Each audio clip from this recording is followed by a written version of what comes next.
confiscation of all the wealth of these parasites. Confiscate their wealth. And the imperialists that supported them. That would make sense.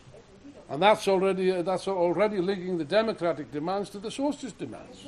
But on the immediate issue, which is democratic demands, we demand a complete sweep. Iran also. Complete sweep. Barrer todo. The list of the state. Get rid of all these people. We demand complete democracy. The immediate abolition of all reactionary laws. And a constituent assembly. I said, in relation to Bolivia, the slogan of a constituent assembly is a counter-revolutionary slogan. And it was. Why was it a counter-revolutionary slogan?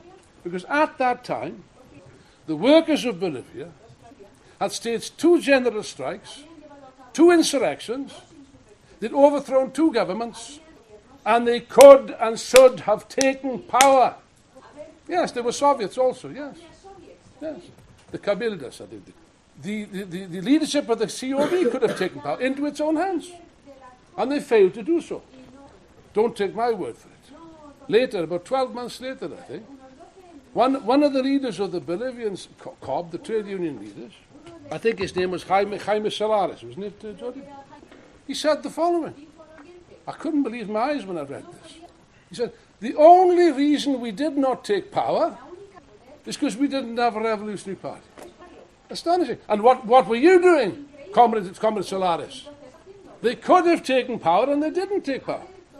Now, under those circumstances, to put forward the slogan of a constituent assembly, that's of a bourgeois democracy, when the question on the table was workers' power, was a counter-revolutionary demand. Yes, 1,000 times yes. And you know who was putting forward the slogan of a constituent assembly, as well as the PO? The World Bank. The bourgeois knew what they were doing.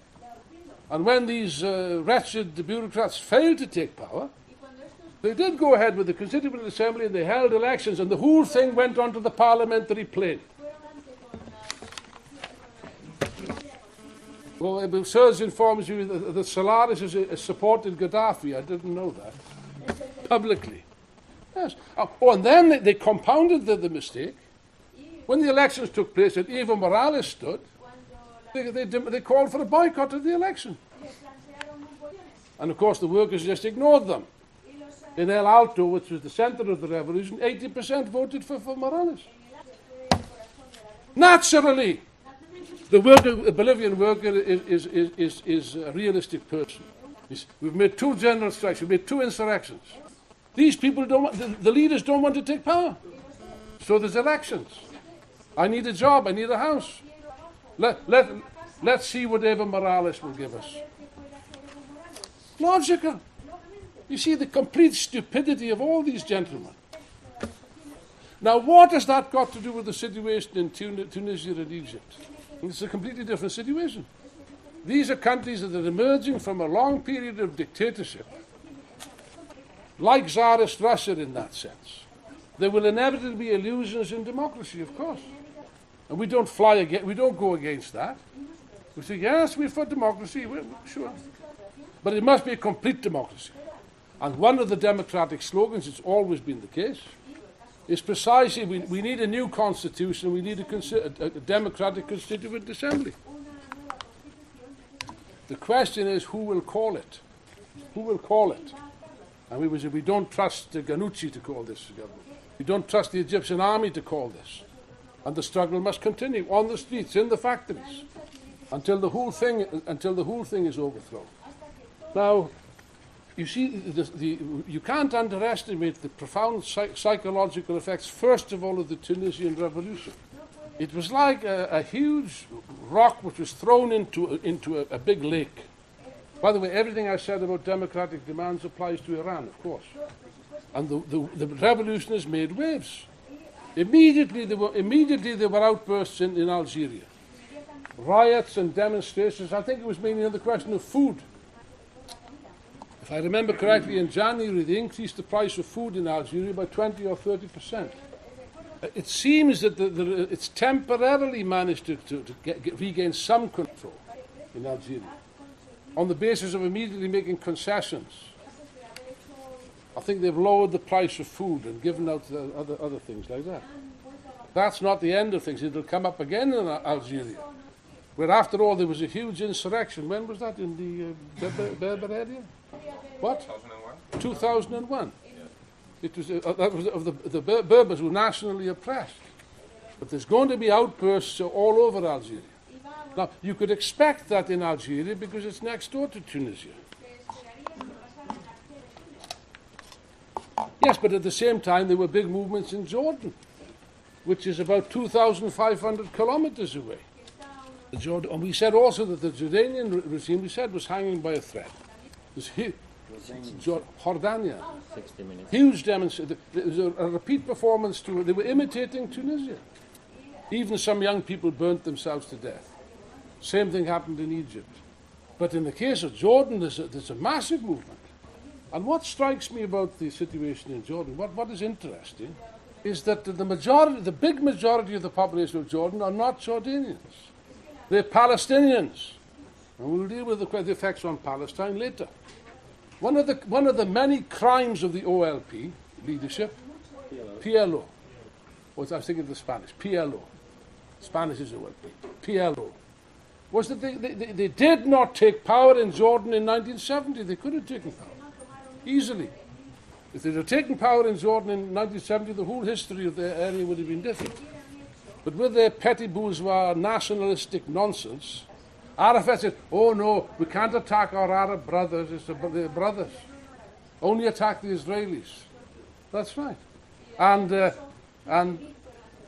King Hussein, wasn't it? King Hussein mobilized the Bedouin tribes and the Pakistan army, yes, but there was the Bedouins was the base. They attacked the Palestinians and they slaughtered them. Arab brothers, what Arab brothers? They slaughtered them. Yes. They slaughtered 18,000 people. And by the way, they talk about Israel and Israel. Many more Palestinians have been killed by Arabs than by Israelis. Who? Yes, yes. The PLO leadership has played a criminal role for the last 40 years. And inevitably they ended up betraying the cause of the Palestinians. Yes, but these events have got a big effect on that question also. I think 80%. I think I'm right. I think 80% of Palestinians in Jordan, aren't they, Jordan? I think 65. The question, it's a big majority anyway. they don't really know. Don't know. No, I read 80%. I believe it. And the base of the monarchy was the Bedouins. But these demonstrations were from the Bedouins. Most of them. It started with the Bedouins anyway. And there was one very interesting development. I saw it on the BBC television about 2 or 3 weeks ago. They interviewed the vice premier, the vice prime minister of Jordan. And the BBC reported that there was an opposition movement among the officers, they were ex-officers, ex-army officers, who'd written a letter to the king, I think it's Abdullah now, isn't it? Abdullah, is it? Warning him that you must make concessions. The Bedouins say we feel like foreigners in our own land. And when the question was put to the vice premier, the vice prime minister, he says, yes, but there are not many of these officers. There's only about 150 or 200 at most. This is the base of the regime. And therefore, when we say that the Jordan is hanging by a thread, I mean it. The movement rapidly spread from the Bedouin areas to Amman, the capital. Amman is the capital, where they'd be mainly Palestinians. They'd be mainly Palestinians, actually. And that movement in Jordan is continuing. Jordan is very high up on the list. But really, the movement is spread all over the Arab world. But it's spread to Morocco, to Sudan, to Syria, to Yemen. Even Djibouti. Yeah. Bahrain, we'll deal with Bahrain in a moment. The Yemen everywhere. Yemen is very high up on the list of regimes that are due to be overthrown. So, and of course, there's no domino effect according